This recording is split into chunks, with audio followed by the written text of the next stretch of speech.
오늘 우리에게 주신 하나님의 말씀은 에베소서 6장 10절에서 18절의 말씀입니다.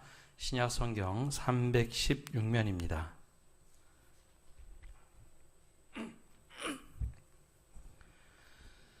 우리 10절에서 18절의 말씀 한 절씩 교독하겠습니다. 끝으로 너희가 주 안에서와 그 힘의 능력으로 강건하여지고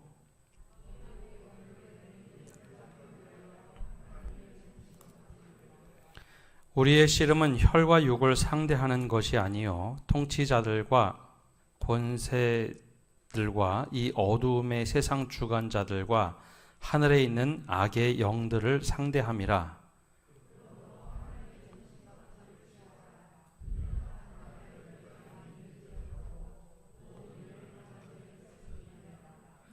그런즉 서서 진리로 너희 허리띠를 띠고 의의 호심경을 붙이고 모든 것 위에 믿음의 방패를 가지고 이로써 능히 악한 자의 모든 불화살을 소멸하고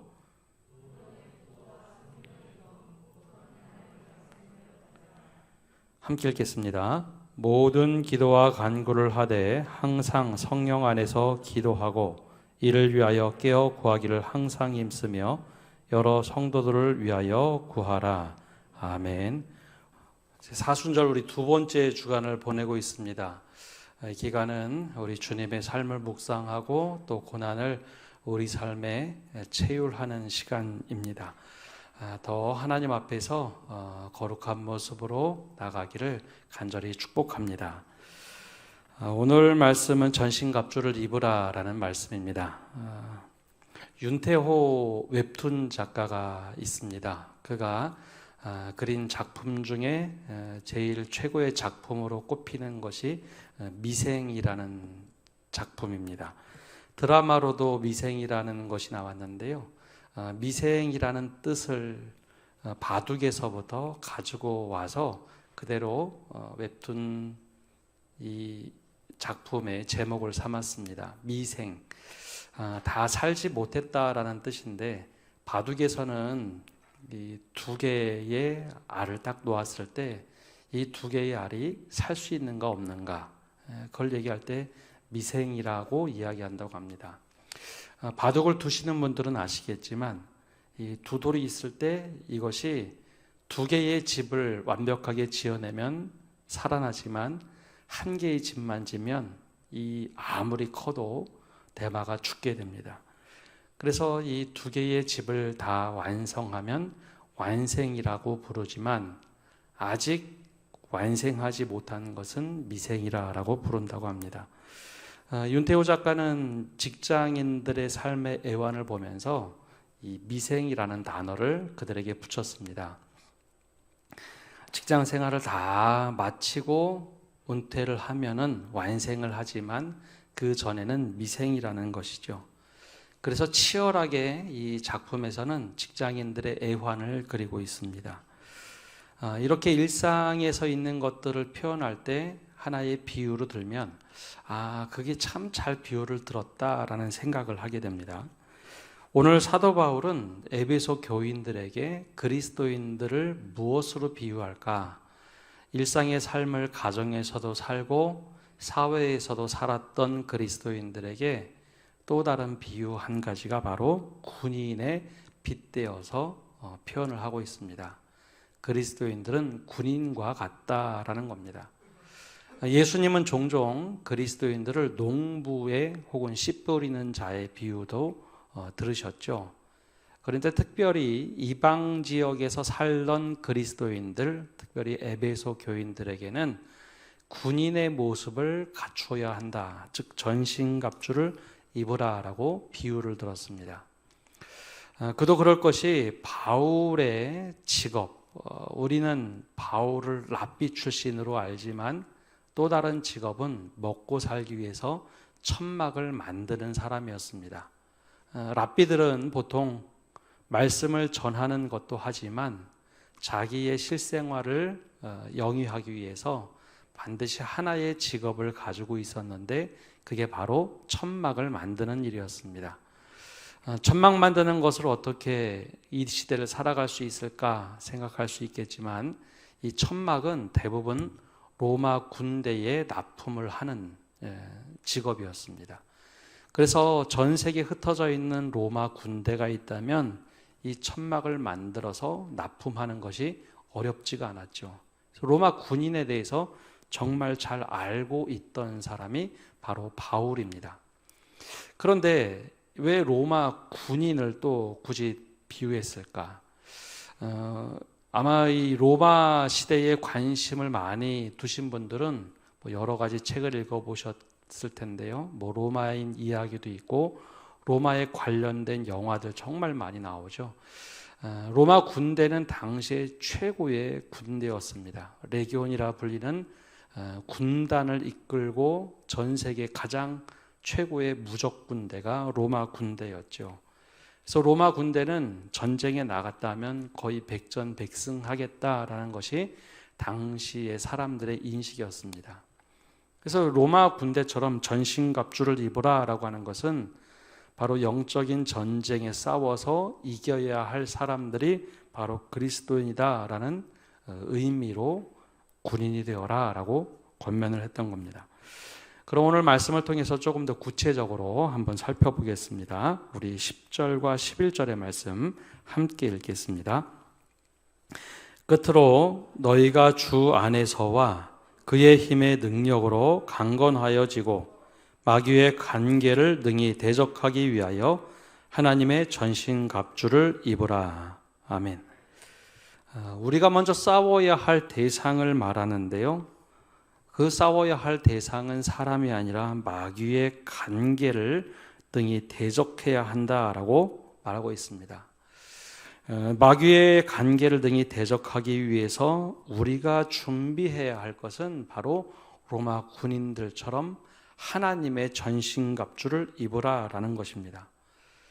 당시 에베소 교인들도 그러했지만 이방에 흩어져 있는 대부분의 교회들은 바로 하나님의 전신갑주를 입으라라고 하면 이 갑옷과 모든 방패 무기를 들라라고 하는 것으로 이해하면서 로마 군인들을 탁 떠올릴 수 있었습니다. 그 이야기는 매일매일 우리가 영적인 전투에 노출이 될 텐데 매일매일 군인들처럼 그 전투에 언제 나갈런지 모르지만 준비하고 있으라라고 하는 의미에서 이 말씀을 하고 있습니다. 근데 주 안에서와 그의 힘의 능력으로 강건하여지고라고 하는 말은 늘 준비되어져 있으라라고 하는 말입니다. 이미 사도 바울은 에베소 4장 5장에서 그리스도인들이 어떻게 살아가야 될지 먼저는 가정에서 사회에서 또 주인과 종의 관계에서 어떻게 살아가야 될지를 다 비유로 설명을 해 주었습니다. 그러나 이제 정작 가장 중요한 것, 마지막으로 이야기 한 번 더 언급하는 것은 영적인 세계에서 우리가 어떻게 대처하며 살아갈 것인가, 바로 마귀의 간계를 대적하기 위해서 사람의 전신갑주가 아니라 하나님이 예비하신 전신갑주를 입으라라고 권면을 합니다. 보이지 않는 치열한 영적인 전투가 벌어질 텐데 이 영적인 전투를 대처하기 위해서 준비하라라는 겁니다. 여긴 한 가지 신학적인 전제가 있는데요. 예수님이 십자가에 달려 죽으시고 부활하시면서 마귀가 준비하고 있던 최고의 방법들은 이미 다 폭로가 되고 무너진 상태입니다. 마지막 예수님이 재림하는 순간 모든 것이 끝은 나겠지만 아직은 마귀가 다 물러가지 않은 그 어수선한 상황이기 때문에 그 상황을 우리가 대처하면서 이겨야 한다는 겁니다. 예를 들자면 우리가 흔히 일제강점기 비유를 많이 들죠. 일제강점기에 한참 우리가 어려움을 겪고 있을 때 나기사키와 히로시마의 원자폭탄이 딱 떨어지고 일본 천황이 항복을 선언을 했습니다. 그리고 나서 그 다음 날부터 그러면 일본 군대가 바로 철수했는가? 한참 걸렸습니다. 정말 오랫동안 걸렸죠. 그것이 잘 되지 않아서 미국과 소련이 신탁까지 하지 않았습니까? 그 여정이 있다는 거죠. 지금은 그런 시대입니다. 마귀의 모든 계략이 다 폭로가 됐지만 여전히 아직 힘을 쓸 수 있는 시대가 우리가 살아가는 시대입니다. 그렇기 때문에 사도 바울은 영적인 전투를 늘 준비하며 살아가라. 하나님의 전신갑주를 입으라 라고 말하고 있습니다. 그러면 이 영적인 전투를 어떻게 이해를 해야 될까? 바로 12절과 13절의 말씀을 이렇게 말하고 있습니다. 우리 함께 읽어보겠습니다. 우리의 씨름은 혈과 육을 상대하는 것이 아니요 통치자들과 권세들과 이 어두움의 세상 주관자들과 하늘에 있는 악의 영들을 상대함이라. 그러므로 하나님의 전신갑주를 취하라. 이는 악한 날에 너희가 능히 대적하고 모든 일을 행한 후에 서기 위함이라. 아멘. 우리의 씨름은 혈과 육을 상대하는 것이 아니다라고 말을 합니다. 근데 재미있는 것은 옛날의 성경, 개역 성경은 우리의 싸움은이라고 번역을 했는데 새로 번역한 개정에서는 씨름이라고 번역을 했습니다. 사실 이 씨름이 맞는 표현입니다. 당시 고대 올림픽의 하나의 경기가 레슬링이었는데요. 이 레슬링을 상징하는 표현을 썼습니다. 팔을 들어서 상대방을 넘어뜨려 힘을 겨루다라는 씨름이라는 표현을 썼습니다. 우리나라의 씨름하고 레슬링하고 비슷하죠. 이 말은 무엇인가 하면 전쟁을 하는 그런 전투가 아니라 영적인 존재와 같이 몸을 부대끼고 씨름해서 이기는 겁니다. 그러니까 전쟁은 어떤 다른 것을 쓰지만 사실 씨름이란 것은 몸과 몸이 부딪히는 아주 밀접한 관계입니다. 그런데 여기서 대상이 중요합니다. 대상을 잘 분별하지 못하면 이 말씀을 오해하기 가장 쉬운 것이 오늘 본문 말씀입니다. 피와 식별을 해야 하는데 혈과 육을 상대하는 것이 아니고 혈과 육이란 것은 무엇을 말할까요? 결국 사람입니다.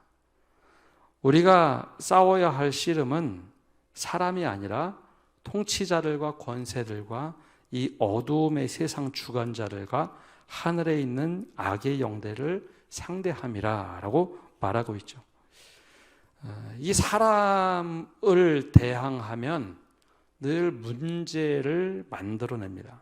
그런데 우리가 영적인 눈을 잘 떠서 보면 그 사람을 지배하는 통치자, 권세, 어두움의 세상의 주관자들과 하늘에 있는 악의 영들이 있다는 거죠.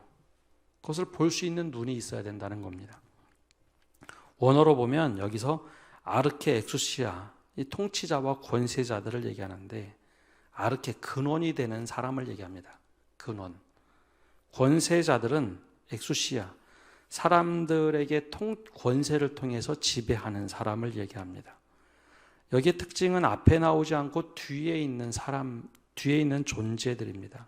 그래서 그들과의 씨름을 알아야 되기 때문에 사람과 씨름하는 것이 아니라 그 뒤에 무엇이 있는가를 보라는 겁니다. 또한 이 세상의 어두움의 세상 주관자들, 악의 영들을 상대하라.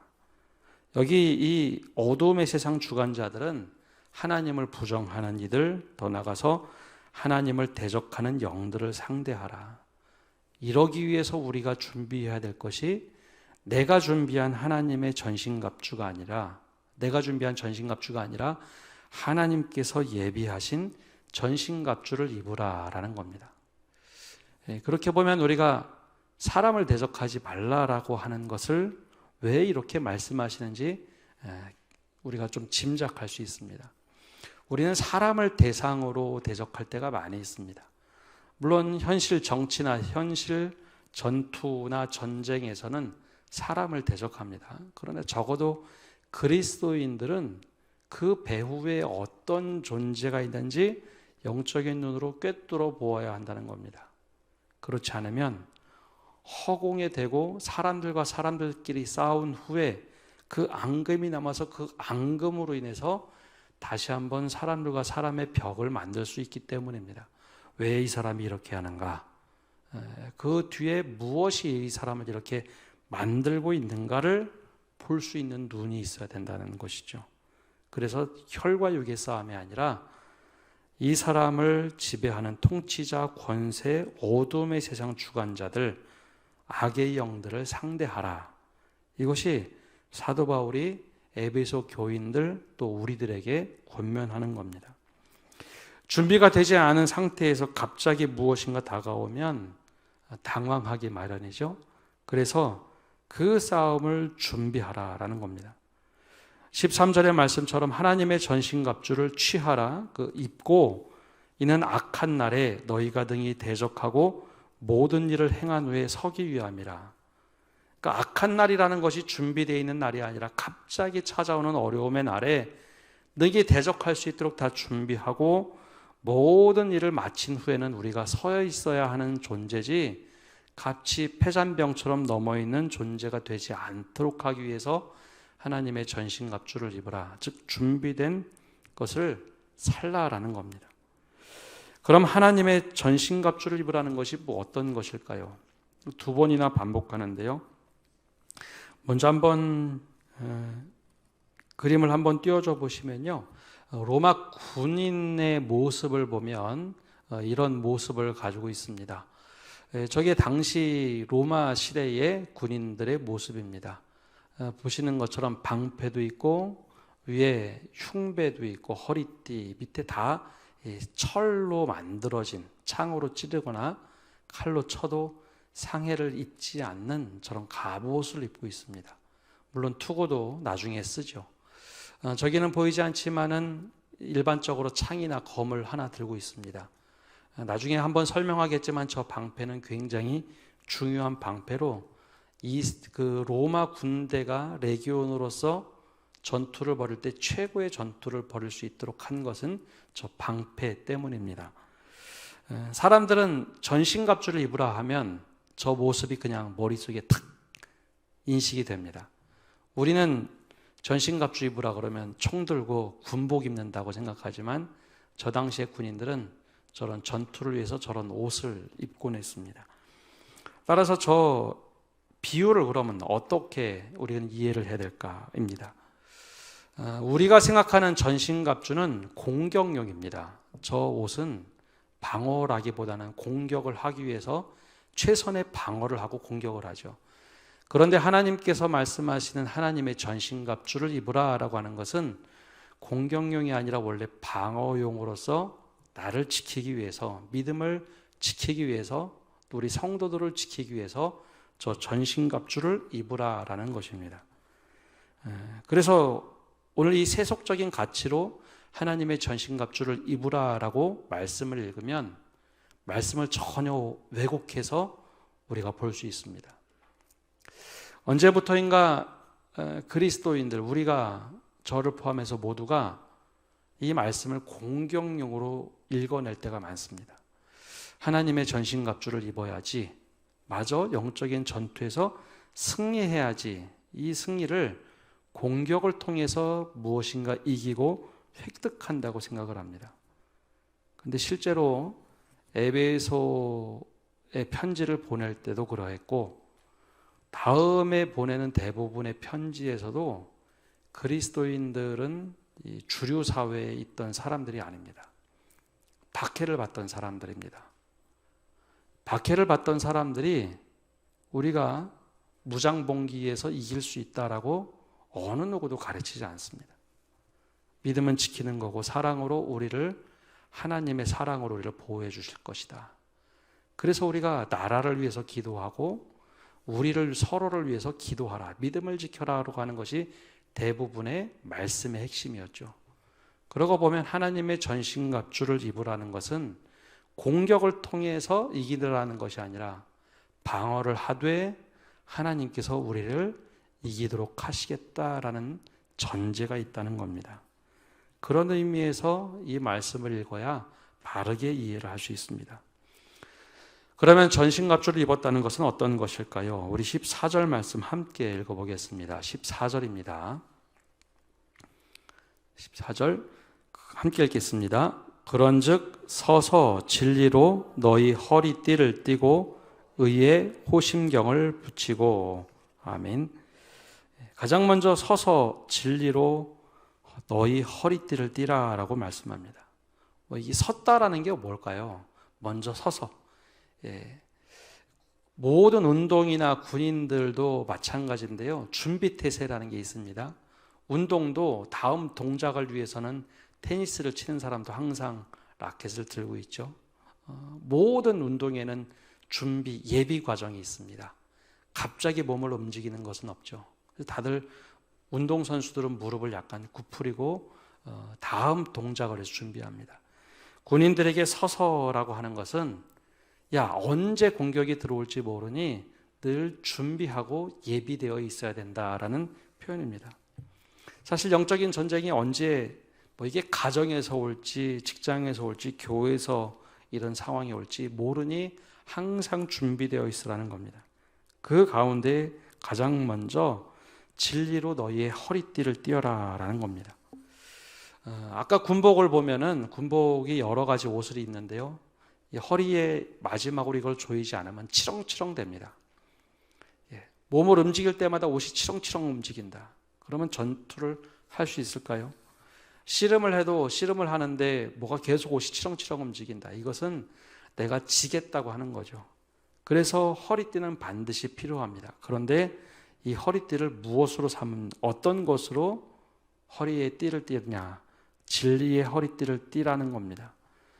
예수의 사람으로 예수라는 진리의 허리를 동이라. 이 말은 반대로 얘기하면 진리의 반대는 거짓이죠. 이 말씀이 잘 이해가 되지 않으면 반대되는 개념을 한번 넣어보면 쉽게 이해가 갑니다. 사람을 속이고 거짓으로 우리의 띠를 띠는 것이 아니라 누가 보아도 이 사람은 진리 속에 있구나. 그 진리의 허리띠를 띠고 준비된 사람으로서 서 있으라라는 겁니다. 두 번째는 호심경을 붙이라. 옛날에는 흉배라고 번역을 했는데요. 저 그림에 나오는 것처럼 흉배는 이 가슴이 이렇게 차는 겁니다. 근데 이 로마 시대에 그거를 보면은 이게 흉배라는 것이 딱딱한 쇠로 되어 있는 것도 있고 그물로 되어 있는 것도 있고 다른 창이나 칼로 찔렀을 때 이거를 방어하는 것입니다. 그래서 흉배는 가슴, 폐, 심장을 보호하도록 채우는 것이죠. 근데 이 가슴을 막는 것을 어떤 것으로 만드느냐? 바로 하나님의 공의와 정의로 가슴을 보호하라. 가심장에 가장 가까운 데를 진리와 의로 우리의 마음을 막아 놓으라라는 겁니다. 가슴에 의로움이 없다면 다른 것으로 의로움을 의로움이 아니라 다른 것으로 하면 전투에서 허점이 생기는 것이죠. 가짜를 붙여놓으면 창이나 칼로 찔렀을 때 이게 뚫려버리고 맙니다. 구약 성경에서는 의라는 것, 공의와 정의를 표현할 때 이런 표현을 씁니다. 절대 기울어진 추를 쓰지 마라. 처음부터 기울어진 추를 쓰지 말고 측량이 잘못되는 추를 쓰지 마라 라고 하는 표현이 있습니다. 의 대신 다른 것을 쓰지 말라는 거죠. 의라고 하는 것은 관계의 의입니다. 하나님과의 관계의 의라는 것을 지키며 살아가라. 이 사람이 내 편이니까, 이 사람이 내 사람이니까 이런 것을 생각하는 순간 의의 흉배가 아닌 한쪽은 비어버린 흉배가 될 수 있다는 겁니다. 구멍난 갑옷이 될 수 있다는 것이죠. 그래서 의의 흉배는 내 생명을 지키는 가장 중요한 것입니다. 그래서 의로운 삶을 사는 가장 잘 드러나는 곳에 의를 드러내라라는 것입니다. 세 번째는 15절에 평안의 복음을 얘기합니다. 15절 말씀 함께 읽어보겠습니다. 평안의 복음이 준비한 것으로 신을 신고, 아멘. 평안의 복음이 준비한 것으로 신을 신어라. 평화의 복음을 전할 수 있는 사람이 되어라 라는 겁니다. 사실 이 말씀은 이사야 52장 7절에서 가져온 말씀입니다. 이사야 52장 7절 말씀을 보면 이 말씀을 합니다. 좋은 소식을 전하며 평화를 공포하며 복된 소식을 가져오며 구원을 공포하며 시온을 향하여 이르기를 내 하나님이 통치하신다 하는 자의 산을 넘는 발이 어찌 그리 아름다운가. 굉장히 이게 긴 말씀인데 이거 복음 성가를 우리가 굉장히 자주 부르는 찬양 중에 하나입니다. 복음 들고 산을 넘는 자들의 발길 아름답고도 아름답도다.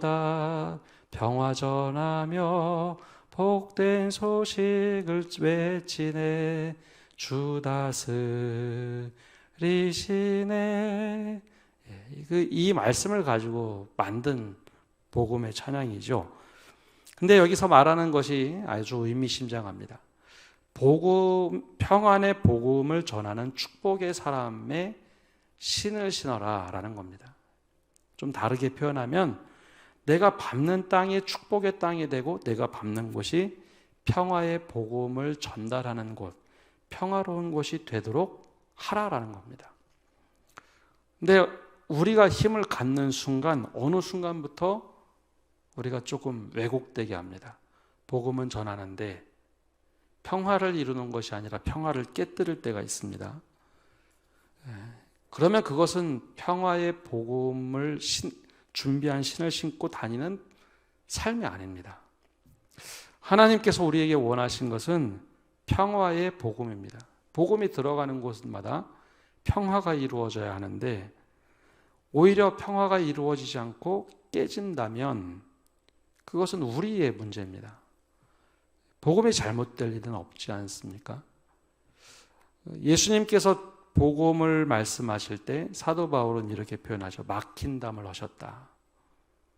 평화가 이루어지도록 복음을 전하도록 신을 신고 다녀야 하는데 우리가 그곳에서 갈등을 일으키고 깨뜨리는 것이 된다면 그것은 평화의 복음을 신고 다니는 것이 아니겠죠. 반대로 얘기하면 이것은 전혀 반대로 나타날 수 있습니다. 내가 복음을 들고 갔는데 그곳에 자꾸 평화가 깨진다. 이것은 아까 말씀했던 어둠의 영에 속으면 복음을 전해도 평화를 깨뜨리고 폭력이나 잘못된 것으로 복음을 전할 수 있다는 겁니다. 그것은 이미 사탄이 우리에게 들어와서 복음을 왜곡시켜 버린 것, 거기에 쓰임 받는 겁니다. 평화의 복음에 신을 신고 다니는 것은 내가 밟는 땅이 평안이 되고 축복의 땅으로 바뀌는 것, 내가 만나는 사람이 축복의 사람이 되고 평화의 사람으로 바뀌는 겁니다. 물론 반대가 될 수 있어요. 반대는 굉장히 갈등이 많고 어려운 곳에는 평화의 복음을 가지고 들어가서 평화롭게 만드는 것이겠죠. 이것이 바로 주님께서 우리들에게 원하시는 군인의 모습입니다. 그리고 나서 네 번째가 굉장히 강력한 무기로 말씀을 하고 있습니다. 16절 말씀입니다. 우리 16절 말씀 함께 읽어보겠습니다. 모든 것 위에 믿음의 방패를 가지고 이로써 능히 악한 자의 모든 불화살을 소멸하고. 아멘. 아까 처음에 말씀드렸던 것처럼 로마 군대가 왜 그렇게 강력한 군대가 됐는가? 물론 그 로마 병법을 보면 굉장히 많은 것들이 나오는데요. 로마 군대의 진영 중에 하나가 다음과 같은 그림입니다. 한번 띄워줘 보시면요. 로마 군대가 방패를 보통 저렇게 사용을 합니다. 이게 로마 군대가 점점점 발전시켰던 것인데요. 로마 군대는 혼자서 전투를 하지 않습니다. 그래서 로마는 항상 군단을 이끌고 전쟁을 합니다. 이 레기온이라는 거죠. 그래서 저 대형은 지금은 저게 공격 대형, 그 방어 대형이긴 한데요. 공격할 때는 이게 삼각형으로 쫙 바꿉니다. 삼각형으로 바꿔서 어떤 무기 체계가 와도 저 큰 방패로 무릎을 꿇고 딱 앞에 맞고 저 가운데 창을 찌르는 것이 있어서 그 안에서 창을 막 찔렀기 때문에 웬만한 군대가 와도 저걸 이겨낼 수 없었죠. 저희 로마의 아주 특별한 병법입니다. 근데 오늘 말씀에 나오는 것처럼 사람들은 저 그림을 딱 떠올릴 때 바울은 이렇게 얘기합니다. 모든 것 위에 믿음의 방패를 가지고 이로써 등이 악한 자의 모든 불화살을 소멸하고. 고대 전투에는 화살을 쏘지만 불화살을 당겨서 쏠 때가 많이 있습니다. 근데 저렇게 대형을 짜면 불화살을 쏴도 불화살이 저기를 튕겨낼 수 있는 힘들이 있습니다. 그래서 로마 군대를 무찌르기가 여간 힘들었던 것이 아니죠. 그러면 이것을 다시 우리의 삶으로 가져오면 어떤 것을 말할까요? 영적 전쟁이나 영적 전투는 나 혼자 싸우는 게 아니라는 겁니다. 로마 군대처럼 믿음의 방패를 가지고서 능히 악한 자의 불화살을 소멸하는 방법은 혼자 하는 게 아닙니다. 믿음의 사람들이 함께 모여서 앞에서 방어해주고 옆에서 방어해주고 함께 모여서 위에서 떨어지는 불화살을 막아주고 우리가 잘하고 있다 서로 격려해 줄 때 이 믿음의 방패를 가지고 막을 수 있는 겁니다. 근데 여기서 재료가 되게 중요하죠. 방패가 무슨 방패인가? 믿음의 방패입니다. 이게 어떤 믿음을 말할까요? 이 믿음이란 게 우리 승리할 수 있겠지 라고 생각하는 믿음이라면 그것도 또한 오산입니다. 그거는 군인들이 쓰는 방법이고요. 세속적인 방법이고 이거 반드시 이기겠다. 그것도 믿음의 한 종류겠지만 여기서 말하는 믿음은 하나님이 하신다라는 믿음입니다. 하나님께서 우리를 지켜주신다는 그 믿음이 없으면 이 방패가 아무리 강해도 무용지물입니다. 물론 첫 번째 가장 중요한 것은 하나님이 우리를 보호해 주시고 하나님을 신뢰하는 믿음 속에서 이 방패를 드는 겁니다. 두 번째 믿음이 내가 이거 앞에 막고 있으면 내 믿음의 사람이 옆에를 막고 있겠다라고 하는 믿음입니다. 이 성도의 교제죠. 이 믿음이 없으면 이 대형은 금방 깨지고 불화살이요 금방 침투해 들어옵니다. 사도 바울은 성도들에게 말하고 있습니다. 이 개인으로 뭘 이기고 뭘 하는 것이 아니라 공동체가 함께 믿음의 방패를 가지고 악한 자의 모든 불화살을 소멸하도록 해라. 서로 신뢰관계를 만들고 누가 어려우면 도와주고 하는 그런 관계로 믿음을 지켜내라라는 겁니다. 그리고 마지막에 우리가 무장해야 할 것을 말하고 있습니다. 바로 17절 말씀인데요. 17절 말씀 함께 읽어보겠습니다. 구원의 투구와 성령의 검 곧 하나님의 말씀을 가지라. 아멘. 마지막에 방어 체계가 되는 것은 구원의 투구입니다. 투구, 머리를 보호하는 것인데 머리라고 하는 것은 마음과 생각을 담고 있는 곳이라고 생각을 했습니다. 구원의 투구라는 것, 하나님이 우리를 건져주신다. 죄로부터 건져주시고 이 어둠으로부터 건져주신다는 것을 절대 잊지 말고 그 구원의 투구를 쓰고 벗지 말라는 것. 더 나아가서 공격의 무기가 단 하나만 있습니다. 성령의 검인데요. 성령의 검, 이것으로 그냥 끝난 것이 아니라 그러면 성령을 휘두르면 되나 보다 착각할 수 있지만 성령의 검, 곧 하나님의 말씀을 가지라. 이게 실제로 공격하는 무기일까요? 방어하는 무기일까요? 하나님께서 주신 성령의 검을 가지라, 하나님의 말씀을 가지고 이것을 이겨내라 라고 한 것은 그 검을 가지고 사람들을 정죄하라는 말씀이 아닙니다. 이 또한 잘못 오역하면 안 됩니다. 바리새인들은 이것을 가지고 사람들을 많이 정죄를 했습니다. 말씀이라는 것은 잣대라는 까논이라는 개념이 있습니다. 캐논. 근데 그것을 가지고 상대방을 들이대고 하는 것이 아니라 이 말씀을 가지고 내 자신을 지키고 말씀으로 영적인 전투에서 마귀가 속이는 것에 대해서 모든 것을 폭로시켜라 라는 겁니다. 성령의 검은, 하나님의 말씀은 그런 의미가 있습니다. 그래서 예수님께서 시험 받으실 때 세 가지 시험을 받으시잖아요. 돌들이 떡덩이가 되게 하라. 또 높은 곳에서 뛰어내리라. 그러면 천사들이 받아줄 거다. 마지막으로 나에게 절하라. 그러면 세상 모든 것을 너에게 주리라. 다 신명기에 나오는 말씀을 왜곡한 겁니다. 사탄이 와서 말씀을 조금 왜곡시켜 놨습니다. 다 비슷한 것 같은데 왜곡시켰을 때 그 말씀을 내가 바르게 알고 바르게 이야기하고 나를 지키고 내 믿음을 지키고 사탄에게 잘못됐다라는 것을 말해줄 때 그것이 영적인 전쟁에서 승리하는 방법입니다. 한번 내가 굉장히 힘들 때 하나님의 말씀으로 위로받고 이겨내 본 경험이 있으십니까? 상대방이 뭐가 확 쓰러지던가요? 그렇지 않습니다. 그런 일이 있으면 그거 되게 이상한 겁니다. 말씀으로 내가 딱 그걸 느끼고 이게 하나님께서 나에게 주시는 말씀이구나 깨닫는 순간 갑자기 마음에 평안이 옵니다. 그리고 나를 속이고 있던 모든 것들이 낱낱이 막 드러납니다. 그러면 그 자체로 영적인 전쟁에서 내 스스로 이겼구나.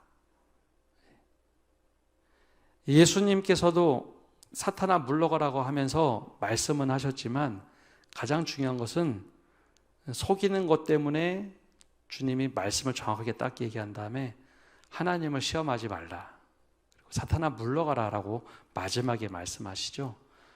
그러자 천사들이 와서 수종을 들며 예수님을 기뻐합니다. 그것과 마찬가지로 성령의 것 하나님의 말씀은 내가 새롭게 살아나는 말씀입니다. 그래서 그것 또한 공격이 아니라 나를 지켜 보호하고 하나님께서 나를 믿음의 방패 속에서 세우신다라는 말씀입니다. 그래서 그 결과 그럼 어떤 것을 이것을 말씀하고 싶어서 하는 것인가? 18절 말씀에 그 이야기를 하고 있는데요. 18절 말씀 함께 읽어보겠습니다. 모든 기도와 간구를 하되 항상 성령 안에서 기도하고 이를 위하여 깨어 구하기를 항상 힘쓰며 여러 성도를 위하여 구하라. 아멘. 이런 영적인 전투를 할 때 우리가 기도와 간구를 하되 성령 안에서 기도하고 서로 깨어 구하기를 항상 힘쓰고 성도를 위하여 구하라. 나 혼자 살겠다고 전신갑주 입고 나 혼자만 살았으니 된다가 아닙니다. 성도를 서로 깨우기를 구하고 항상 힘쓰고 성도를 위하여 구하라. 이러기 위해서 영적인 전신갑주를 입어서 영적 전투에서 이기는 겁니다. 근데 이 순서들을 보면 재미있는 순서들이 있습니다. 여기에 순서는 하나같이 다 하나님께서 좋아하시는 가치들입니다. 진리의 띠를 띠어라. 의의 흉배를 붙여라. 평안의 복음을 신고 믿음의 방패와 구원의 투구를 쓰고 성령의 그 말씀을 가지고 있어라. 우리가 생각하는 다른 것들이 들어가 있지 않고요. 또 진리를 가지고 있냐? 의롭게 살고 있느냐? 평안이 있느냐? 믿음을 갖고 있느냐? 구원의 확신이 있느냐?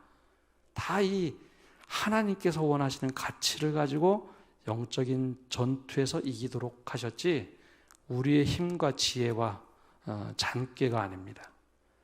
그것들은 사탄이 너무나 잘 알기 때문에 오히려 역이용할 수 있는 가치들이죠.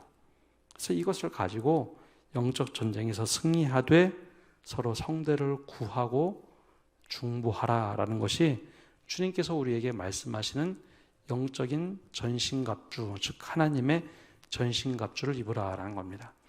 우리가 이것을 깨달을 때 사람이 어떤 사람이 아니라 그 배후에 무엇이 있는가 그것을 위해서 기도하고 그 사람이 그것으로부터 분리됐을 때 우리가 안아주고 축복해주고 하나님의 사람으로 세워가는 것, 이게 바로 교회라는 겁니다. 우리가 이 말씀을 가지고 늘 승리하며 살아가시는 성도 여러분 되시기를 바랍니다. 기도하겠습니다. 하나님 감사합니다. 오늘도 저희가 주님 앞에 나와 말씀을 듣고 기도회를 갔습니다. 주님께서 하나님의 전신갑주를 예비하실 때 그것 하나하나 우리가 챙겨 입을 수 있는 믿음을 주시고 우리가 다른 것을 곁눈질하는 것이 아니라 하나님의 뜻대로 진리, 의, 평안, 믿음, 구원 그리고 성령의 검 말씀으로 바른 길을 갈 수 있도록 은혜 내려 주시옵소서. 늘 주님께서 우리와 함께 하심을 구하며 예수님의 이름으로 기도합니다. 아멘.